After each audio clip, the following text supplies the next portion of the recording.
Christ. But Paul was the guy that wrote 2/3 of the New Testament. Paul was the guy. He said he was out of season. He called himself out of season. And you gotta consider Paul's ministry. He says, if you read 2 Corinthians 12, he begins to talk about, I was the guy. You gotta understand my story. I was beaten. Was it 3 times? He said I was shipwrecked. He said I was in perils of sea and perils among men. He said there was a time Paul was let down in a basket over the wall because they wanted to kill him. Paul, you gotta understand Paul's testimony. You gotta understand Paul's story.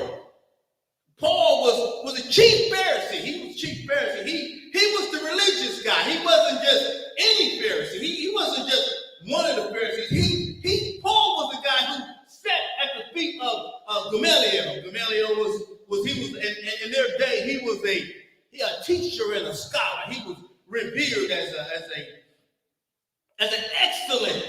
excellent teacher. You sat at this guy's feet. You was taught by the best. You were taught by the best. Matter of fact, if you do a little homework on Paul, you'll find out that Paul was at the stoning of Stephen. Stephen was one of the first deacons of the original church. He was, Stephen is the one who gave the oration, and it was so powerful that they were stoning him. And the Bible says he stood and gazing up at heaven, and he prayed that God would forgive him. And the guys that stoned him, they laid their coats at the feet of